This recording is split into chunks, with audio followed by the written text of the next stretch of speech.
vamos a tener nuestro siguiente oponente, que es de Venezuela. Él es el profesor Carlos Guía Vargas, quien es profesor universitario en la Universidad Nacional Experimental de las Fuerzas Armadas Nacional, creación de manuales para docentes en Venezuela, profesor de la Universidad Nacional Experimental Simón Rodríguez, técnicas de investigación y reducción de informes en Venezuela, profesor de la Universidad Marítima Internacional del Caribe, participación, tuvo una participación como conferencista en múltiples congresos internacionales en diversos países, autor de 4 obras de divulgación científica, profesor de educación continua de la Universidad Israel, asesor de la Fundación Alzheimer Venezuela y Colombia, entre otros logros.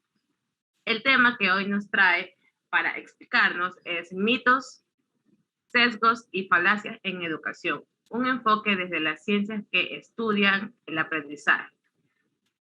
Buenas tardes, profesor. ¿Lo tenemos ya por ahí?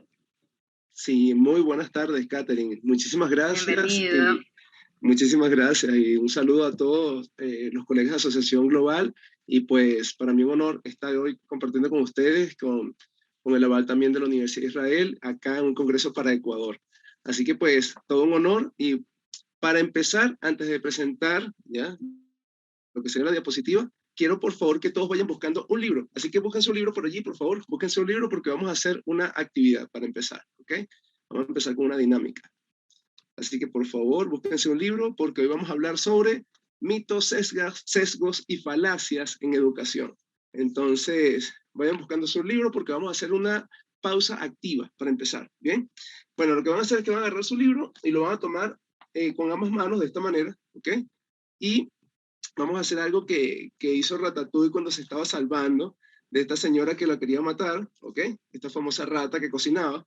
Entonces lo que vamos a hacer es que vamos a tomarlo con ambas manos y vamos a empezar a remar, como si estuviésemos remando, ¿ok? Vamos a remar, bien, con ambas manos y el libro. Y estamos haciendo una pequeña pausa activa. Si lo puedes hacer de pie, mejor todavía, tu cuerpo te lo va a agradecer. Y si lo puedes hacer sentado, pues también, ¿ok?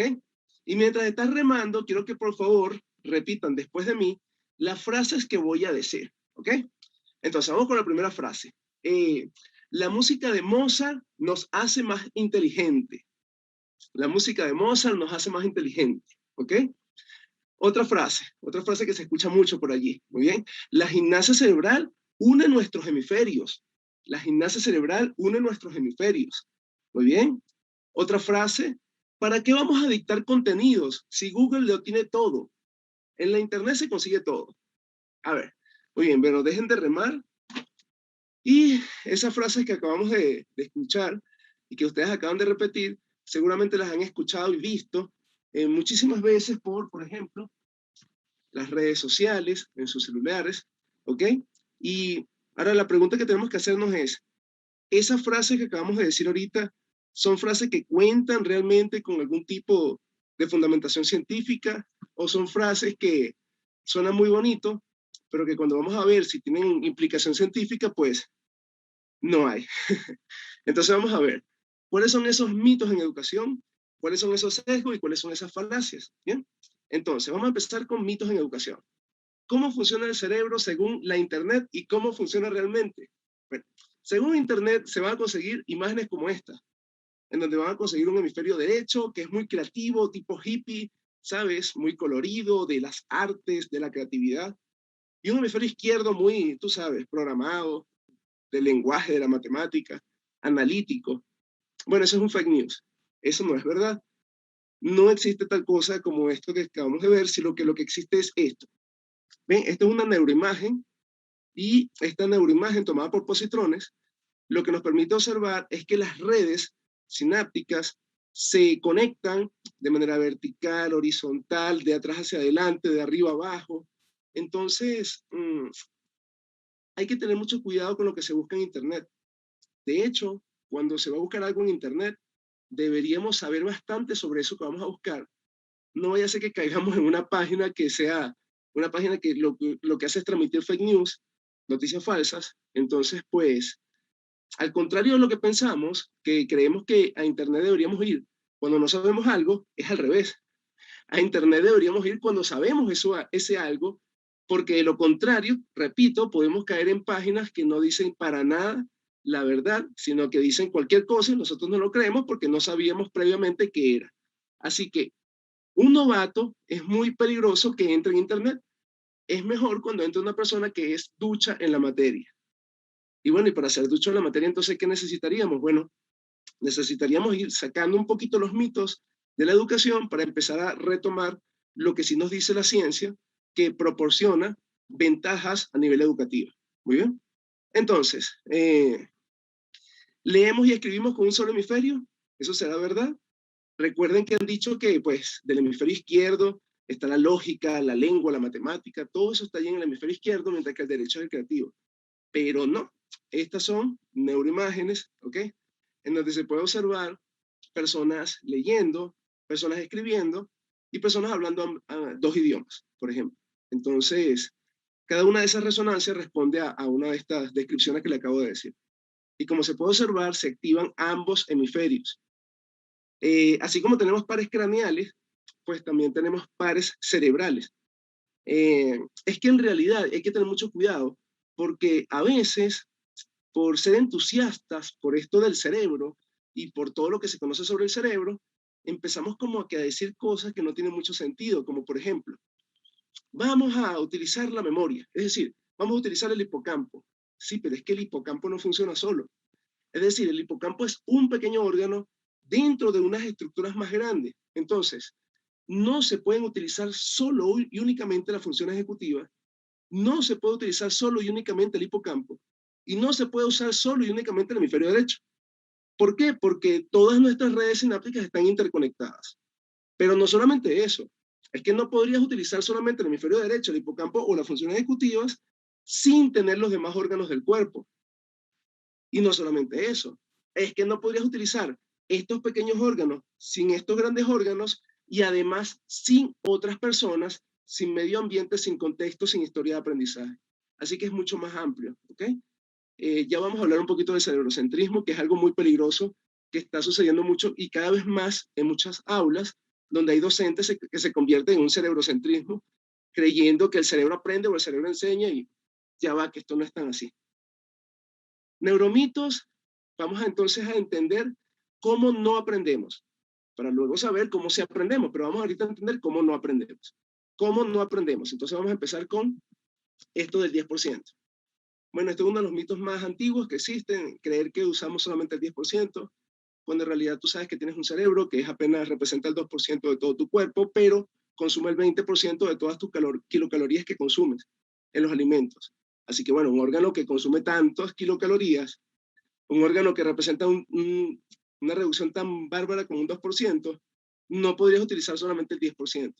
Así que tú usas el 100% de tu cerebro. Otro, escuchar músicas para bebé. Bueno, déjame decirte que la persona que inventó eso se hizo millonario.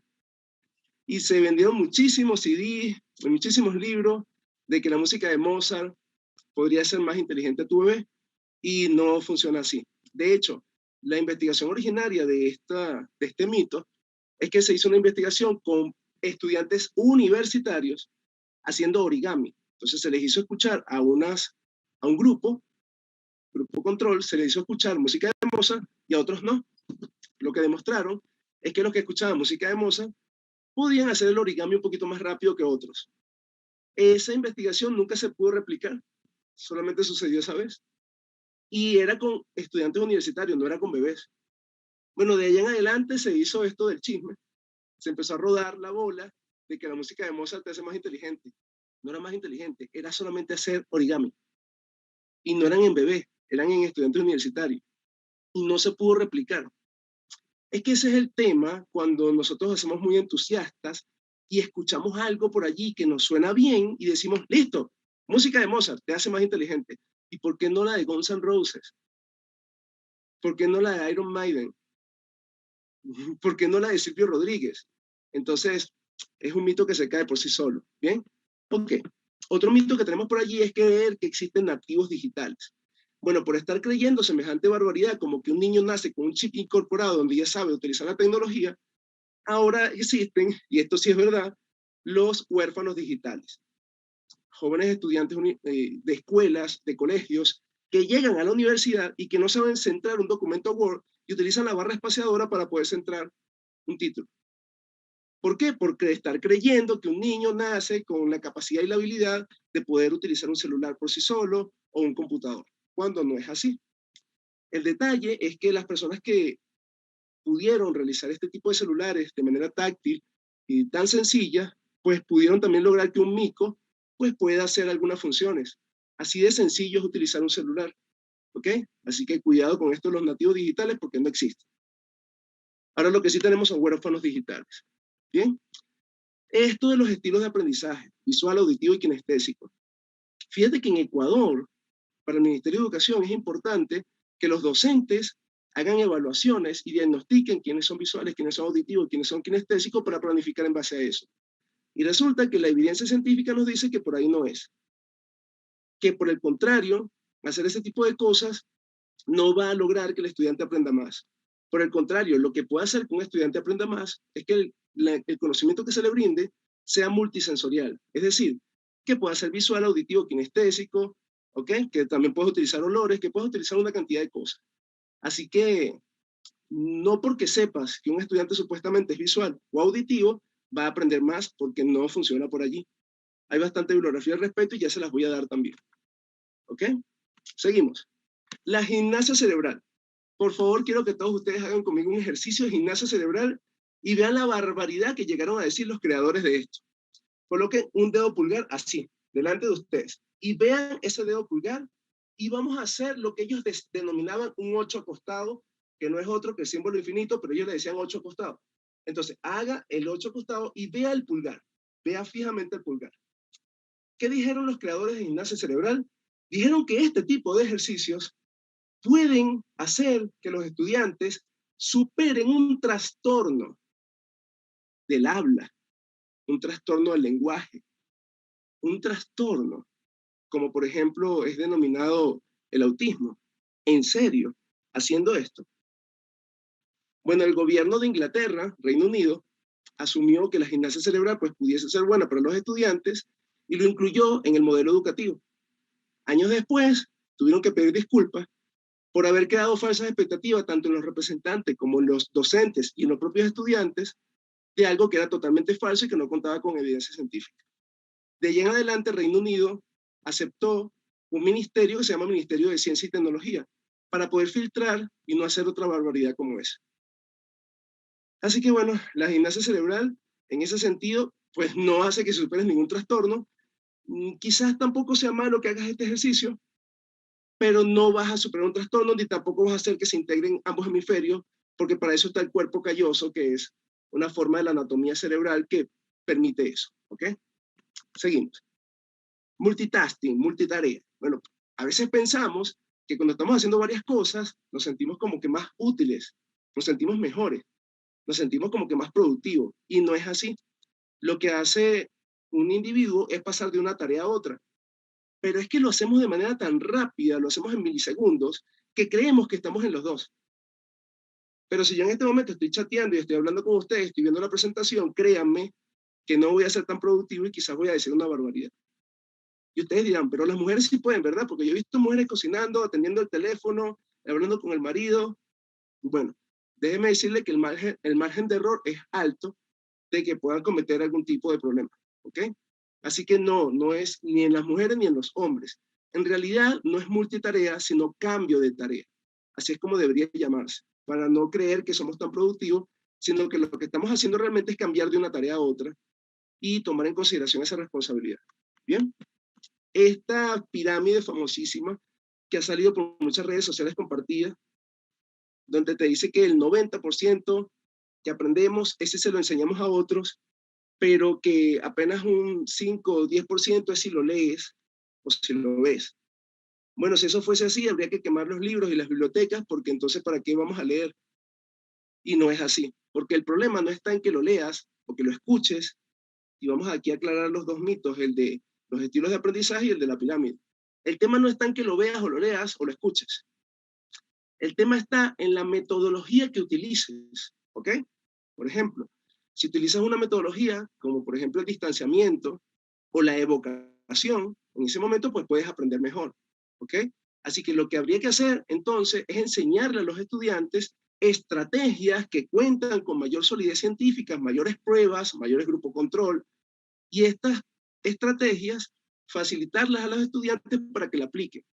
Y eso es lo que deberíamos hacer. ¿Por qué? Porque entonces ya no va a depender de que lo escuchaste o que lo viste, o que sea por línea o que sea en directo, o que sea presencial. No, no, es que el detalle está en cuál es la estrategia que estás utilizando para aprender. Bien. Siguiente. Creer, por ejemplo, que el estrés nos hace que podamos rendir más. Bueno, estas fueron unas investigaciones que se hicieron con el ejército norteamericano y a corto plazo funciona, a largo plazo no. ¿Por qué? Porque hoy se sabe que cuando utilizas muchos niveles de estrés, obviamente elevas cortisol, el cortisol afecta directamente lo que son el área de las funciones ejecutivas y también del hipocampo, que son dos áreas críticas para el aprendizaje, y pues obviamente si te estresas mucho no vas a aprender. Obviamente que si estás muy aburrido tampoco. Así que lo que tienes que buscar es un abrusal, es decir, buscar un equilibrio entre no tener al estudiante aburrido, pero tampoco tenerlo tan excitado, ni tan alegre, ni tan estresado, porque tampoco va a aprender. ¿Ok? Hay que buscar es un equilibrio. Bien. Y vaya que eso los docentes lo saben hacer. Si no, pregúntenselo a alguien que tiene 45 personas en un aula o en una clase online. Que el conocimiento expira. Bueno, eso es uno de los argumentos que se ha utilizado para poder decir que no hay que dar más contenido, que lo que deberíamos son dar habilidades o competencias. Y esto no es tan verdad, porque tenemos conocimientos que datan del 3000 antes de Cristo, del 2000 antes de, 2000 antes de Cristo, de 100 o 200 años antes de Cristo. Por ejemplo, la retórica de Aristóteles fue escrita en el 400 antes de Cristo y la retórica está más vigente que nunca.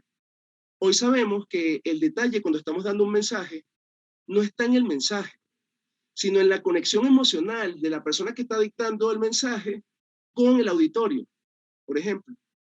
Eso es parte de la retórica y eso está más vigente que nunca. Lo que creemos que son las competencias del siglo XXI, ya los griegos lo estaban diciendo antes de Cristo. Sin embargo, lo llamamos competencias del siglo XXI, porque como que no leemos mucho, no nos damos cuenta que estas mismas competencias del siglo XXI son las mismas competencias que los griegos estaban procurando con sus estudiantes. ¿Ok? Bien, seguimos. Esto que tenemos acá es el tema de las niñas y los niños, los varones y las hembras. Bueno, por un bendito mito con respecto al cerebro de las mujeres y el cerebro de los hombres, pues se divulgó mucho que las mujeres en matemáticas no eran muy buenas, y cosa que no es verdad. ¿Ok? Es que el detalle es que hay algo que no es mito.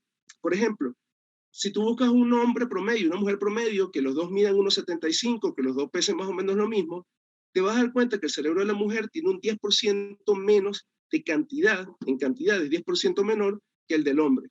Eso hizo que se establecieran muchos mitos, entre ellos que las mujeres eran malas en matemáticas o que no podían aprender tanto como los hombres, cosa que no es verdad, la historia lo ha dicho.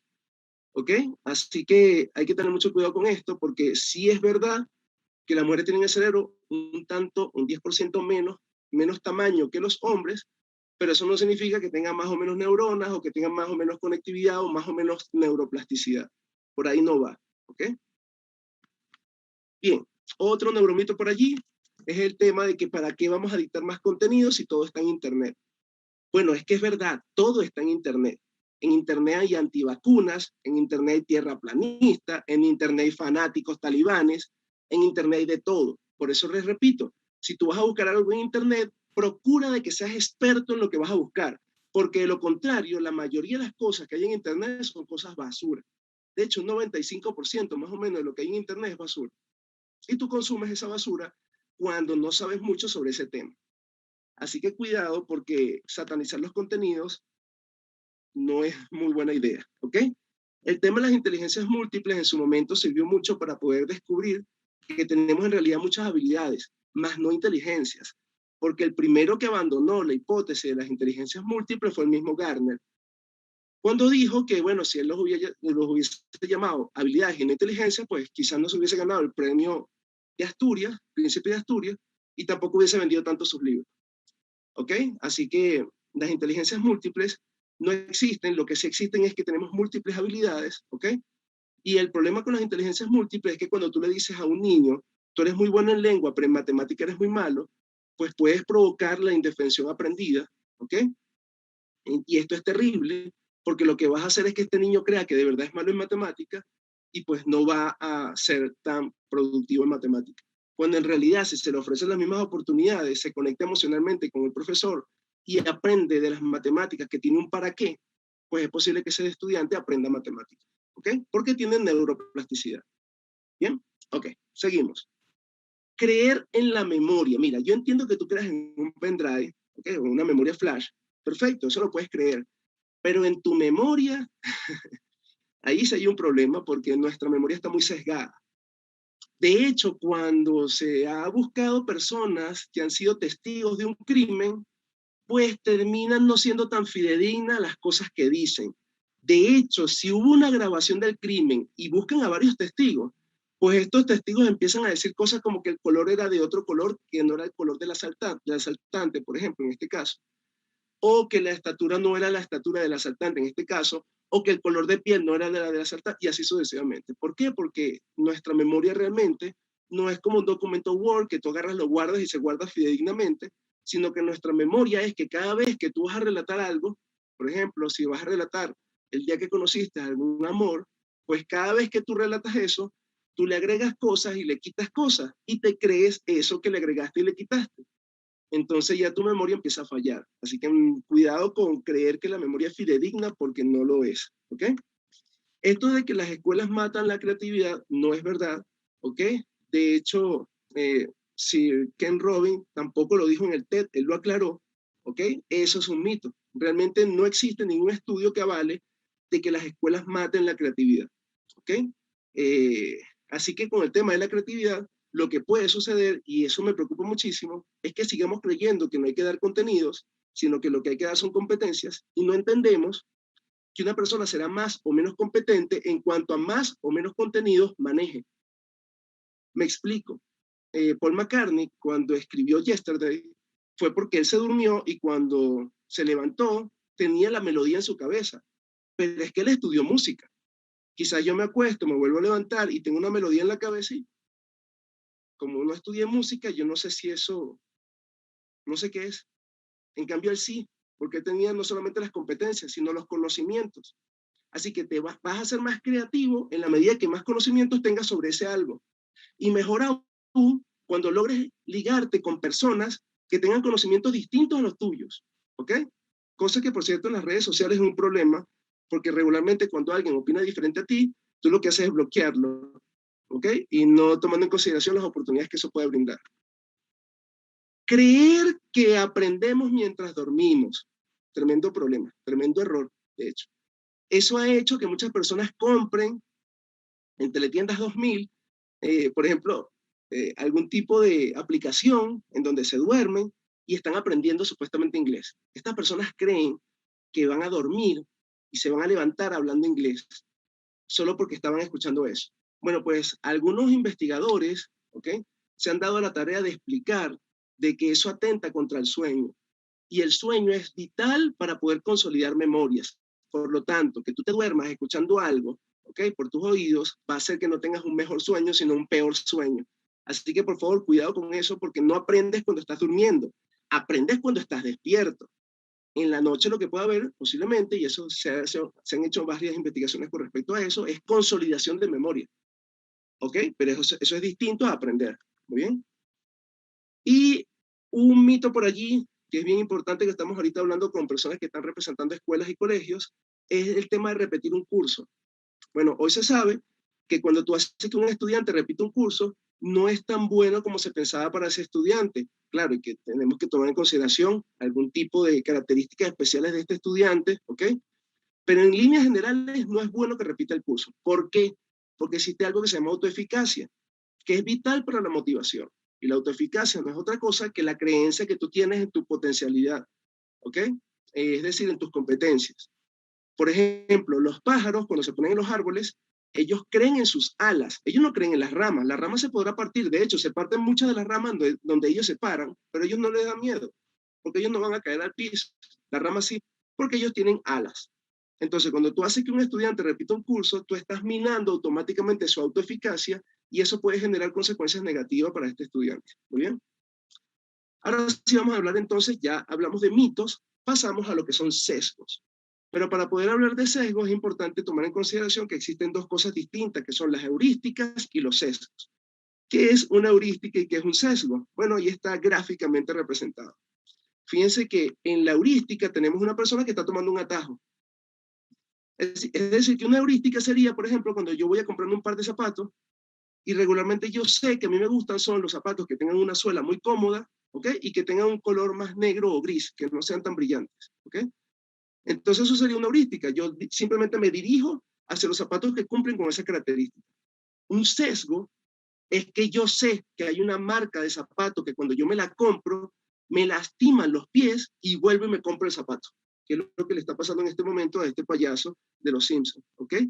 Que sabe que están allí todos estos rastrillos y él sigue dándose con los rastrillos. Eso es un sesgo, ¿ok? Entonces, una heurística es un atajo, es algo que hace tu cerebro y tu organismo completo para precisamente poder ahorrar esto de la carga cognitiva y poder ahorrar, ¿ok? Lo que sería espacio y tiempo. Pero un sesgo es cuando ya lo haces de manera repetida, recurrente, sabiendo que te está haciendo daño, ¿ok? Bien, entonces los sesgos mentales, hablemos de una cita de Charles Darwin para poder hablar del primer sesgo que les quiero hablar. Charles Darwin nos dice que la ignorancia frecuentemente proporciona más confianza que el conocimiento. Bien, por eso se dice que la ignorancia es atrevida, ¿ok? Eso se llama efecto Dunning-Kruger. ¿Qué es el efecto Dunning-Kruger? Muchos docentes seguramente van a decir, ¿en serio eso puede existir? Pues sí, el efecto Dunning-Kruger consiste en que la primera investigación que se hizo con respecto a este efecto y que fue lo que hizo que este efecto se empezara a estudiar, fue un hombre que leyó en una revista, ¿ok?, de cosméticos, que el limón te hace invisible ante los demás. Obviamente era un chiste, pero él se lo creyó. Entonces este hombre, adivinen qué hizo, se fue a la tienda, compró muchos limones, hizo una cantidad de jugo de limón y se lo virtió. Se hizo invisible, ¿por qué? Porque cuando se tomó la fotografía, como le cayó limón en el ojo, cuando se tomó la fotografía al espejo, no salió él. ¿Por qué? Porque como no podía ver bien porque le cayó limón en el ojo, pues tomó el ángulo incorrecto. Y él no se vio en el espejo. Dijo, nada, soy invisible, se cumplió. Abrió la puerta, se fue al primer banco y lo robó. Así, de manera descarada. ¿Ok? Y cuando iba al segundo banco a robarlo también, llega la policía. Y el hombre, en vez de reaccionar o algo por el estilo, lo que dice es, pero no entiendo, ¿qué está pasando? Ustedes me pueden ver. Y los policías se quedaron así como que... Entonces primero lo querían a juzgar con algún tipo de trastorno mental y después se dieron cuenta que era un efecto Dunning-Kruger, que consiste en que las personas, mientras menos información tienen, más se creen cualquier cosa. Mira qué grave, ¿no? Entonces resulta que este efecto es bien grave y le puede suceder a muchos expertos, perdón, a muchos novatos. Porque los que son expertos pues, pudieran quizás salirse de este sesgo, pero los novatos no. Si tú a un novato le dices, mira, las inteligencias múltiples funcionan junto con los estilos de aprendizaje, va y lo aplica. Eso me preocupa porque muchos docentes que se están formando, los están formando con esos neuromitos. Y bueno, llegan a la clase y se empiezan a aplicar inteligencias múltiples y estilos de aprendizaje y no funciona. Y dicen, oye, pero ¿será que soy yo que estoy mal? Y resulta que es que eso que está aplicando no cuenta con mayor rigurosidad científica y no funciona. Ese es el tema con el efecto Dunning-Kruger, ¿ok? Pero hay algo más. Otro sesgo que les quiero dar, y utilizando una cita de Bertrand Russell, es que el problema de la humanidad es que los estúpidos están seguros de todos y los inteligentes están llenos de dudas. Bueno, este saca un primo del efecto Dunning-Kruger, que es el síndrome del impostor. El síndrome del impostor es totalmente distinto. El síndrome del impostor consiste en que hay personas, por ejemplo, un docente que haya estudiado la licenciatura en docencia, que haya estudiado una maestría en ciencias del aprendizaje o en ciencias de la educación, luego estudiar el doctorado, luego un PhD, y es un experto en educación, ¿ok? Cuando son expertos en educación se llenan de dudas. ¿Por qué? Porque mientras más aprendes, mientras más lees, más te das cuenta de las cosas que no sabías. Mira lo interesante y lo oportuno que son los contenidos, no solo las competencias. Porque en la medida que yo más leo, y yo digo, Dios mío, ¿yo qué voy a decir en esta conferencia? Si cada vez que me leo un libro me doy cuenta de que no sé es nada, Mientras que una persona que sea ignorante, que no lea, que no vaya a charlas como esta, pues cualquier cosa que le digan se lo cree. Entonces, el síndrome del impostor consiste en que las personas, mientras más expertos son, más se llenan de dudas precisamente porque cada vez que leen se dan cuenta que saben menos de lo que creían. ¿Ok? Así que bueno, entre el síndrome del impostor y el efecto Dunning-Kruger tenemos la sociedad que tenemos. Cualquier parecido con la realidad es pura coincidencia. Espero que los docentes que están escuchando esta charla pues se adueñen de estos dos conceptos, que lo investiguen más, ahora que saben qué consiste, y bueno, y ver en qué medida podemos hacer para lograr evitar que nuestros estudiantes sigan siendo víctimas de estos dos sesgos. Yo voy a hablar hoy solamente de estos dos sesgos, pero son muchos sesgos más. Por ejemplo, el efecto halo, que no está aquí. El efecto halo consiste en que todo lo que diga un médico es verdad, porque tiene la bata blanca y el estetoscopio. Y tú dices, ¿pero en serio todo lo que diga un médico es verdad? Pues resulta que no, porque resulta que yo he escuchado médicos que son antivacunas. Y no porque un médico que sea antivacuna y diga las barbaridades que dice, significa que eso sea verdad. ¿Ok? Tampoco porque un médico me diga que la vacuna funciona, significa que sea verdad. Lo que significa que es verdad es que los países que han aplicado la vacuna, pues ya están cerrando hasta sus hospitales, las áreas de terapia intensiva que tenían adicionales, porque ya no hay personas con terapia intensiva. Y tú me dirás, pero es que correlación no es causalidad, y eso es una falacia. Seguramente es que ya esas personas ya no se están contagiando, pero es porque ya se contagió todo el país. Y resulta que eso no es tan verdad, porque ahora estamos viendo que hay rebrotes en China y Israel de 6 meses después que se vacunaron, porque al parecer la vacuna no tenía ese efecto como queríamos, que era que durara para toda la vida, sino que esta vacuna quizás tiene un efecto menor. Así que lo que va a tener que, lo que pudiese suceder, todavía la OMS no se ha pronunciado, pero lo que pudiese suceder es que a lo mejor cada 6, 7 meses nos vamos a tener que vacunar, ¿ok? Contra el coronavirus. Y él va a seguir mutando como mutan todos los virus y nosotros seguiremos haciendo ajustes en la vacuna como harán todos los científicos. ¿Muy bien? Es una manera mucho más realista de aterrizar el concepto de lo que es las vacunas, por ejemplo. ¿Bien? Muy bien, seguimos. Entonces, mira esto. Esto es bien interesante porque esta es una gráfica donde está, por un lado, el índice de divorcio en Maine, que es un estado de los Estados Unidos, y el consumo de margarina. Y dice que a mayor consumo de margarina, mayor divorcio, y a menor consumo de margarina, menor divorcio. ¿De verdad tú crees que el consumo de margarina está íntimamente relacionado con que en ese estado las personas se divorcien? Pues no, lo que pasa es que correlación no es causalidad, ¿ok? Y esa es una falacia, una de las primeras falacias que quería compartir con ustedes, que es la falacia cum hoc ergo propter hoc. ¿Qué significa con esto? Por lo tanto, causa de esto. Que fue lo que le dije hace un rato con el tema de las vacunas, ¿ok? Así que, mira, muchos docentes nos pasa que cuando aplicamos algún tipo de método, tenga o no eficacia, y vemos un pequeño cambio en el comportamiento, decimos, es por el método. Cualquier parecido con la realidad de que, por ejemplo, te digan, mira, tómate este té para que tú veas cómo vas a ser más inteligente. Te tomas el té y haces una prueba y resulta que aprobaste. Y no le acreditas que aprobaste a que estuviste estudiando, sino que tomaste el té. Entonces ese es el tema de la correlación. Correlación no siempre es causalidad. Ojo que hay correlaciones que sí llevan a la causalidad, pero no siempre correlación es causalidad. Eso es importante tomarlo en consideración, porque sería una falacia.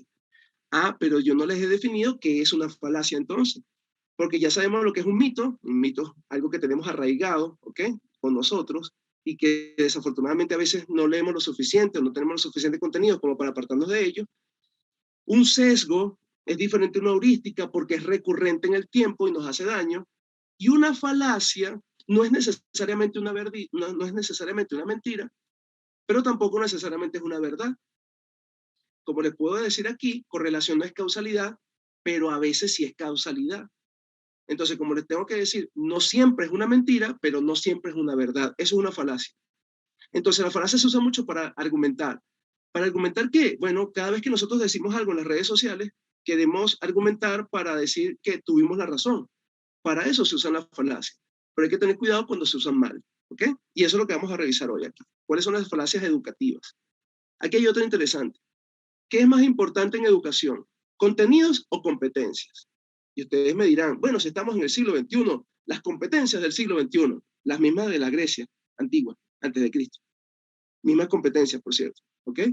Pero creemos que son las del siglo XXI porque la vi en un youtuber que dijo, las competencias del siglo XXI en educación son las mismas que las de Grecia, te cuento.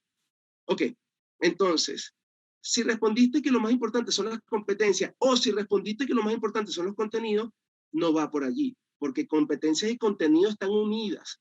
Es como, por ejemplo, cuando tú agarras un zapato, permiso, voy a agarrar un zapato. Aquí está un zapato y estamos viendo que hay unas trenzas y estamos viendo dos extremos de la trenza. Y tú dirás, ajá, ¿quiere decir entonces que son dos trenzas? No, es la misma trenza, pero tiene dos puntas. Estas dos puntas serían contenidos y competencias. Las dos puntas son parte de la misma trenza. Así que desarrollarás contenidos en la medida que tengas competencia y desarrollarás competencia en la medida que tengas contenido. Aquí es interesante entender que las competencias se van a desarrollar aún más cuando más contenido manejes. Muy bien. Competencias como, por ejemplo, la creatividad. O, por ejemplo, la resolución de conflictos. ¿Cómo tú solucionas un conflicto de manera diferente si tú no tienes mayores contenidos? Me pregunto. ¿Ok? Así que, señores, eso es una falacia, fíjense, y es la falacia del falso dilema, falsa dicotomía o falsa bifurcación. ¿Qué significa la falsa bifurcación, falsa dicotomía o falso dilema? Que te estoy diciendo que esto está enfrentado, o sea, que contenido y competencia son algo desiguales, que son totalmente distintos, que están hasta en competencia con ellos mismos. No es verdad. Son parte de una misma trenza y son importantes en educación ambos, ¿ok? Seguimos. Mira esta falacia que interesante. Les voy a preguntar, ¿la voluntad, el carácter, la disciplina nos permiten centrarnos en lo que debemos estudiar? ¿Son la base de la autorregulación? Es decir, yo me pregunto, para llegar a la autorregulación, ¿ok? ¿Tú tienes que tener voluntad, carácter y disciplina? Y si tú me dices que sí, la pregunta es, ¿y de dónde sale la disciplina, el carácter y la voluntad? Bueno, esto se llama falacia petito principi o petición de principio o argumento circular. ¿Qué significa esto? Bueno, si yo no tengo autorregulación es porque no tengo voluntad. Ajá. ¿Y por qué no tienes voluntad? Porque no tengo autorregulación. No me estás diciendo nada. ¿Ok? Así que cuidado con esto porque lo que tiende a suceder es que muchas personas creen que estamos viendo algo que pudiese ser el origen de y no lo es. ¿Ok? Así que no es ni la voluntad, no es la disciplina, ¿ok? Y tampoco es lo que sería el carácter lo que nos hace que desarrollemos la autorregulación, sino una multiplicidad de factores, ¿ok? Es distinto, ¿bien? Ok, seguimos. Otra pregunta que les tengo. En educación, es muy importante estar constantemente innovando con nuevas estrategias y métodos de estudio. Repito, en educación es muy importante estar constantemente innovando con nuevas estrategias y métodos de estudio. Es decir, el tema de la innovación educativa, que ahorita hay muchísimos congresos de innovación educativa. ¿Será que esto es muy, muy importante? ¿Será que esto hay que hacerlo siempre? ¿O será que esto es la falacia ad novitatem de lo nuevo? Es decir, la falacia de lo nuevo significa que lo que sirve es lo que es novedoso y lo que es antiguo no sirve. ¿De verdad algo porque es antiguo no sirve y algo porque es nuevo sirve? ¿En serio? Bueno, tenga mucho cuidado con esto, porque no es verdad que porque sea antiguo no sirve, o porque sea antiguo sirva, o porque sea algo nuevo sirva, o porque sea nuevo no sirva. Eso es una falacia. Lo que hace que sirva o no sirva es las pruebas, la eficacia que muestre. Ese es el tema de la vacuna. ¿Ok? Por ejemplo, el tema de la vacuna no es que sea nueva o que sea antigua. El tema es su eficacia. Bien, entonces cuando hay personas que argumentan y dicen, no, es que esta vacuna fue muy rápida, esto fue muy nuevo. Ya va, pero es que, primero, el tema del ARN no es nuevo. De hecho, eso fue una investigación que se hizo hace 20 años con unos estudiantes de doctorado en medicina, que por cierto casi que la echan a la basura esa investigación. En ese momento pensaban que no servía para nada. Hoy nos salvó la vida. El tema del ARN tiene más de 20 años. Y la gente cree que es nuevo. ¿Por qué? Porque lo escucharon por primera vez. Cuidado. ¿Ok? En educación, la evaluación se debe hacer siempre al final. ¿Ustedes están de acuerdo con esto? En educación, la evaluación se debe hacer siempre al final. ¿Será que sí? ¿Ustedes creen? Bueno, le voy a dar un dato. Eso se llama falacia ad antiquitatem. que significa falacia de apelación a la tradición. La mayoría de los docentes, cuando nos graduamos, de hecho, las evaluaciones nos las hacían al final. Cuando estudiamos la escuela y el colegio, las evaluaciones nos las hacían al final. Obviamente, cuando empezamos a dar clases, ¿qué hacemos con la evaluación? La empezamos a aplicar al final. Y eso es una falacia de la tradición. Pero eso no significa que tenga eficacia. De hecho, hoy sabemos que la evaluación es parte fundamental del aprendizaje. Entonces, la evaluación no debe separarse del aprendizaje y actualmente la mayoría de los docentes la separamos. Creemos que la evaluación es una cosa y el aprendizaje es otra, y no es verdad. La evaluación es parte del aprendizaje. Ahora, ¿cómo se incorpora la evaluación al aprendizaje? De la siguiente manera. Lo primero que yo debería hacer con un grupo es hacer una evaluación diagnóstica, no con calificación, sino para saber en dónde están. ¿Por qué? Porque hoy sabemos que tiene eficacia científica el tema del constructivismo, es decir, saber qué tanto conocimiento tiene mi estudiante para poder desde esos conocimientos base fundamentar los nuevos conocimientos para que pueda adherirse. ¿Ok? Entonces, mucho cuidado con esto porque la evaluación sí es parte del aprendizaje. Primero la diagnóstica y luego vamos a hacer evaluaciones en donde no solamente sea el docente el que evalúe, sino que hay que hacer coevaluaciones y llegar a la autoevaluación. La autoevaluación, de hecho, es la forma más rápida de avanzar a la autorregulación.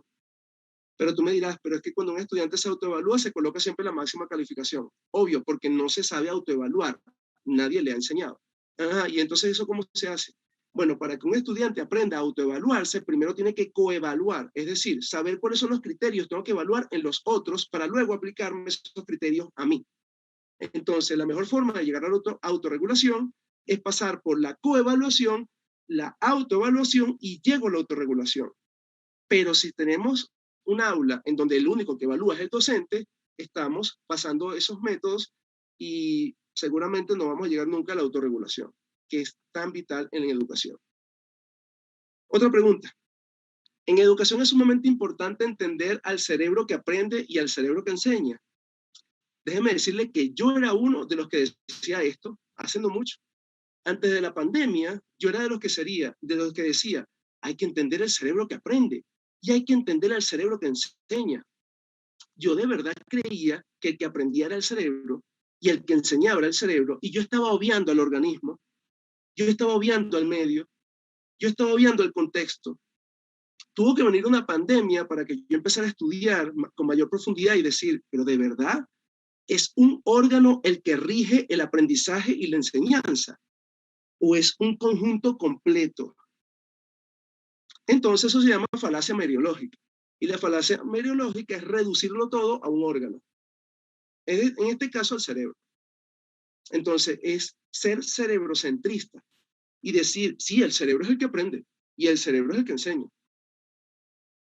Mi pregunta es, cuando tú estás frente a un semáforo y el semáforo está en rojo y tú te detienes, ¿te detuvo el cerebro? ¿Te detuvo el semáforo? ¿Te detuvo la historia de aprendizaje? ¿Te detuvo el contexto? Si es en la noche y no hay nadie cruzando, te detienes. Es que aquí viene lo interesante. Si hay cámaras, te detienes.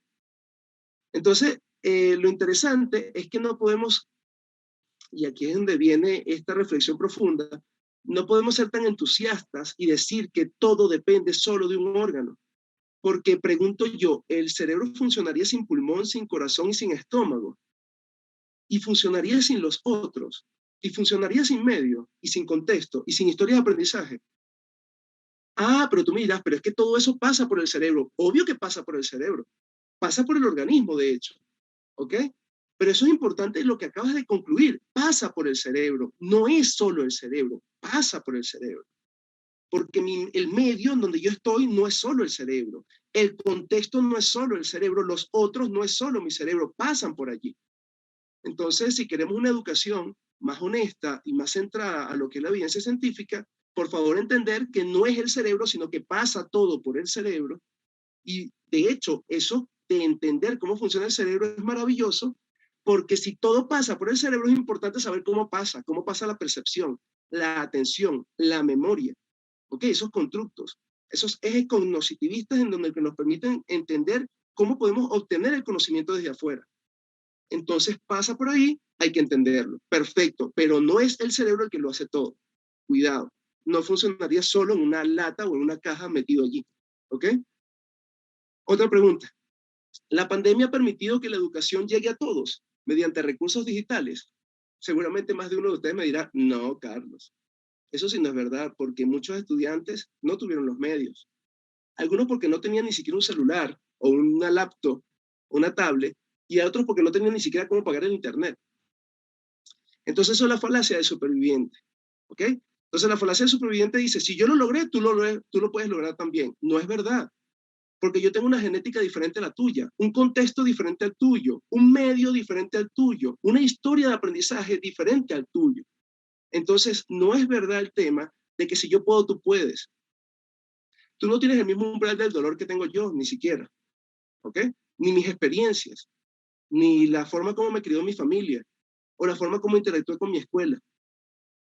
Así que cuidado con la falacia del superviviente, porque si un docente cree que porque un estudiante lo logró, los otros lo tienen que lograr, ese docente está utilizando la falacia del superviviente. ¿Ok? Porque Viktor Frankl sobrevivió al Holocausto y escribió el libro, no significa que todos sobrevivieron, y él mismo lo explica en el libro. ¿Ok? No significa que todos pasaron lo que pasó él lo pasó diferente, pasó distinto, un organismo distinto. Así que cuidado con falacia del superviviente. ¿Ok? Otra pregunta. En educación todos sabemos que tenemos inteligencias múltiples. ¿Será verdad esto? Bueno, ya ustedes se enteraron por el tema de los mitos, que esto es la falacia ad populum o sofisma popular. ¿Qué significa eso? Mira, en España se han hecho investigaciones, en Estados Unidos, en Sudamérica, y el 90 y tanto por ciento de los docentes creen en los sistemas de aprendizaje, en los estilos de aprendizaje y en las inteligencias múltiples. 90 y tanto por ciento de docentes creen en eso. ¿Por qué? Porque es que eso no es discutido. Es más, cada vez que yo publico algo explicando que las inteligencias múltiples son un mito o que los estilos de aprendizaje son un mito, me caen encima mis colegas. ¿Cómo vas a decir que eso es un mito? Y les estoy dando las pruebas, porque ya les voy a decir dónde están las pruebas. De hecho, el mismo Gartner fue el primero que les expliqué que desmontó el tema de la inteligencia múltiple. Pero es que como no leemos los papers científicos que hizo el mismo Gartner, creemos en la inteligencia múltiple todavía. ¿Ok? Si su propio autor es el primero que se salió de eso. Entonces, yo sí creo que este tipo de espacios son importantes y por eso agradezco a la Red Global que haga este tipo de espacios porque nos lleva a la reflexión. Lo que Carlos Guía dice aquí no es santa palabra, lo que Carlos Guía dice es que hay que investigarlo, pero hay que investigarlo ahora desde dos enfoques, desde lo que yo creía y de lo que me dijo Carlos. Y vamos a ver qué conclusiones saco. Eso se llama pensamiento crítico y eso es lo que tenemos que desarrollar si queremos evitar estos mitos, estos sesgos y estas falacias. Muy bien. Y bueno, y para ir terminando, en educación, planificar en base a los estilos de aprendizaje permite una mejor educación. ¿Eso será verdad? Según lo que les dije, pues no. Eso se llama falacia ad nauseam, convencer por repetición. Lo digo y lo digo y lo digo y lo digo tantas veces que tú crees que es verdad. Me explico. Sí tenemos memoria visual, auditiva, ¿ok? Y táctil, la auditiva o ecoica. El detalle con esas memorias es que duran milisegundos. Por ejemplo, una memoria visual me serviría para saber que aquí hay una puerta al lado para no pegarme con la puerta.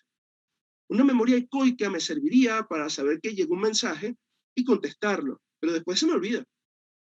Entonces, ¿cómo yo voy a pretender con esas memorias tan pequeñas poder sentar las bases del aprendizaje? Sé que no va por ahí. El aprendizaje multisensorial es el más importante. No depende que seas visual, auditivo o kinestésico, porque todos somos visuales, auditivos y kinestésicos, ¿ok? Y todos deberíamos recibir información desde los distintos sentidos para tener mayores posibilidades de aprender, ¿ok? Yo no me quiero ir de aquí sin antes decirles que hay libros que pueden buscar, ¿ok? Este, por ejemplo, está escrito también entre Ana Forés, ¿ok? Está José Ramón Gamo, está Jesús Guillén, está Teresa Hernández, Marta Liogin, Félix Pedro y Carmen Trinidad. Y este libro es muy, muy bueno. Habla de los neuromitos, habla de varios, ¿ok? Pero si no consiguen todos los neuromitos allí, porque no los van a conseguir todos, tienen unos blogs científicos que espero que puedan seguir. Entre ellos está el blog de Juan Fernández, que tiene una cadena completa de neuromitos. Van a ser muy buenos lo que van a conseguir allí. Tienen al blog de José Ramón Alonso, ¿ok? Que se llama Neurociencia, ¿ok? jralonso.es, ¿ok? El de Juan Fernández está allí. De todas maneras, esta presentación yo siempre la comparto con ustedes. Una vez termine, yo se la envío directamente al organizador del evento y él la va a compartir con ustedes seguramente.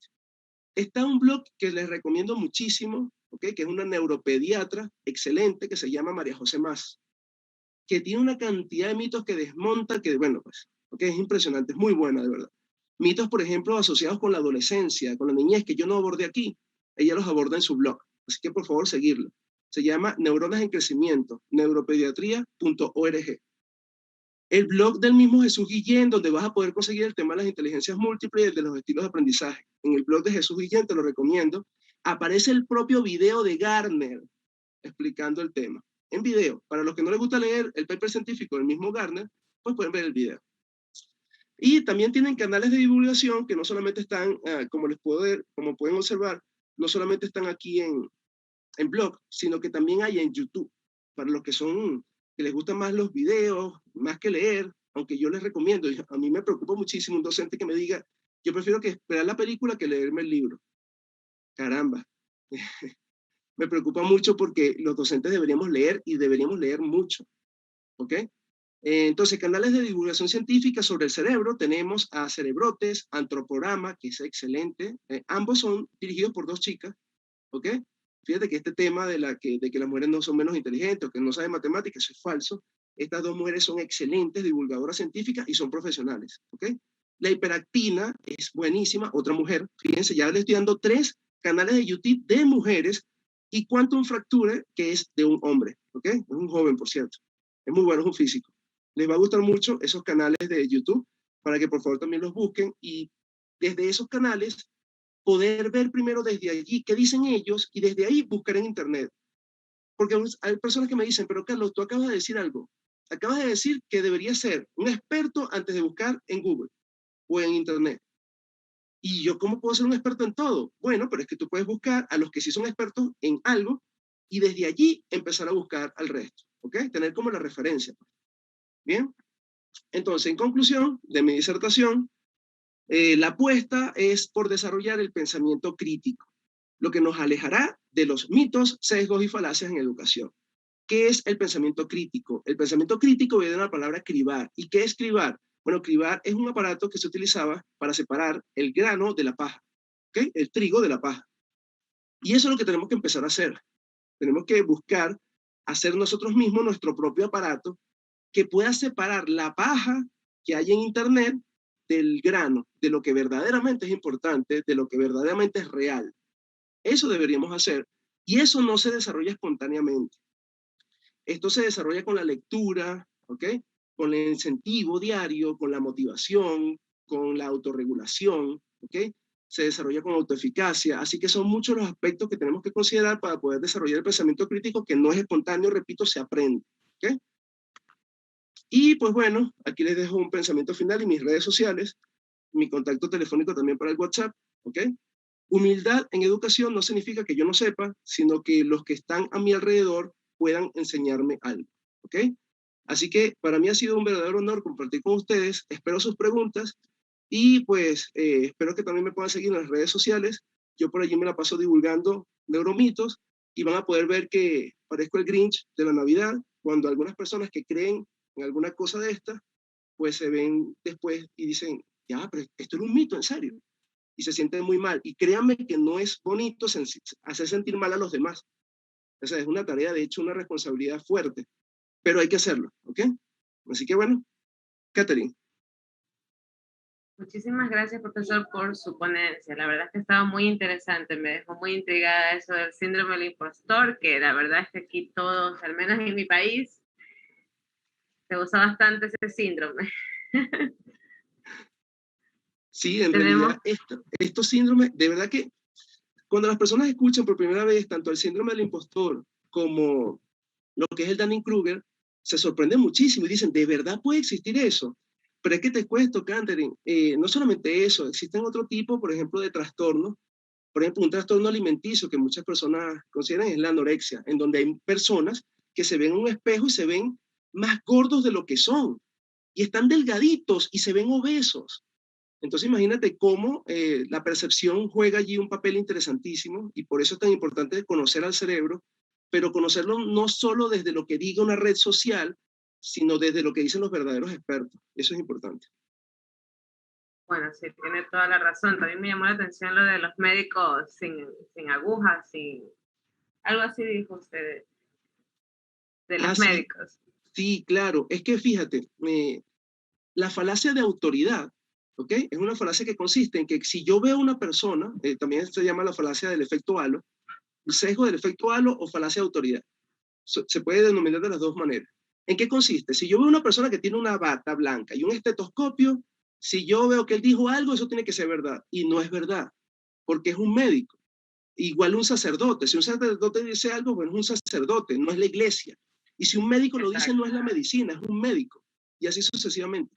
Hay que tener cuidado con la falacia de autoridad o el sesgo del efecto halo. Por supuesto, tenemos aquí una pregunta, dice. ¿Cómo podemos inculcarle a los niños la lectura si ya vienen con la idea de que leer es totalmente aburrido? Claro, es aburrido porque lo que posiblemente han escuchado es que, mira, de verdad que hay una cantidad de cosas en Internet que vamos a tener que ver cómo hacemos para lidiar con esto, ¿ok? Como padres, de hecho, también tenemos que hacerlo, no solamente como docentes. Primero, hay una cantidad de propuestas en Internet de que leer no es necesario porque todo está en Internet. Ya yo expliqué eso, ¿ok? Y lo grave que puede ser eso. Ahora, ¿por qué un niño puede considerar que la lectura es algo aburrido? Porque posiblemente el libro que le dieron a leer en su etapa o en su momento era un libro que no tenía nada que ver con la expectativa de este estudiante. Entonces yo sí recomiendo, por favor, que las lecturas que hagan a los niños concuerde con sus expectativas y no simplemente porque es un libro que le gusta al docente. Mira qué desperdicio es esto. Si es un libro que me gusta a mí como docente, pero es que yo soy un adulto, yo no soy un niño ni soy un adolescente. Yo debo buscar cuáles son sus expectativas para que ese libro les llame la atención, ¿ok? Y quieran leerlo no porque le gustó al docente, sino porque, caramba, mira, este libro es de adolescente y yo soy adolescente y habla del amor en los adolescentes. Vamos a ver qué dice. Entonces, hasta por curiosidad lo leo. Así que creo que definitivamente el problema que está pasando con la lectura es que le estamos dando a leer eh, algunas obras que no tienen que ver con la expectativa del estudiante y obviamente allí va a leer por obligación y no porque le guste leerlo. Además, Catherine, ningún niño va a entrar a la escuela diciendo, yo sé lo que quiero ser ya cuando sea grande. No, en realidad cuando entran a la escuela no saben ni qué quieren hacer, es más, van obligados porque los papás los obligaron y los levantaron en la mañana y el docente lo que debería hacer es seducirlos en cuanto, mira lo bonito que es la matemática y lo que se puede hacer con matemática. Mira lo bonito que son los números. Mira lo bonito que son las letras. Y empezar a seducirlo y no por obligación. Recuerda, la educación es obligatoria para los estados, pero para un niño no. Para un niño el aprendizaje es opcional. Claro, muchas veces los padres los inducen a hacer lo que, por decirlo así, los padres se quedaron frustrados con la idea de que no pudieron hacer tal profesión, entonces los obligan a los chicos de cierta manera a hacerlo porque si no los ponen que no te vamos a apoyar o tú sabes lo que haces o cosas así que los bloquean por completo. Así es, totalmente. Cuidar eso, de verdad. Mucho cuidado con eso porque caramba, busca por favor lecturas que tengan que ver con la edad y expectativa del niño, no con tu expectativa como adulto, por favor. La siguiente pregunta es, si actualmente estamos en medio de una era tecnológica, ¿cómo inculcar en la sociedad o en los estudiantes que no todo lo que vemos es real? Por ejemplo, las redes sociales. Importantísima esa pregunta porque ahí entra el pensamiento crítico, entra lo de cribar, separar el grano, ¿no? ¿Okay? De lo que sería la paja, ¿okay? Lo que sería realmente lo importante de lo que es insignificante. Y eso se enseña, eso no viene espontáneamente. Yo entiendo que hay aprendizajes espontáneos, como por ejemplo la imitación, ¿ok? Entonces yo puedo imitar a Catherine en su forma de hablar y su forma de hacer los gestos, pero hay cosas que hace Catherine, por ejemplo, Catherine monta bicicleta y Catherine no me puede enseñar eso solamente con verla. Catherine me tendría que decir, mira, tú tienes que montar un pedal aquí, el otro pedal aquí, el pie aquí, tienes que buscar el equilibrio, tienes que dar un pedal primero. Entonces, no todo se aprende por imitación. Hay aprendizajes que requieren un paso a paso. Y el pensamiento crítico requiere un paso a paso. Y ese paso a paso pasa por enseñarle a los estudiantes cómo discriminar entre lo que es real de lo que no es real. Y en este momento de pandemia es importantísimo hacerlo, porque hoy es más que nunca hemos visto cómo adultos se comportan como niños, ¿ok? Con unas explicaciones y unos argumentos que tú dices, pero ¿qué tipo de argumento es ese? ¿Ok? ¿Cómo puedo utilizar ese tipo de argumento? No, pero entonces tienes que darme la prueba de que eso es así. No, el que tiene que darme la prueba de que eso es así eres tú. Mira cómo se utilizan las falacias, ¿no? Entonces, otro argumento que utilizan es, pero es que si no dicen que es así, entonces porque debe ser así. No, tampoco es verdad.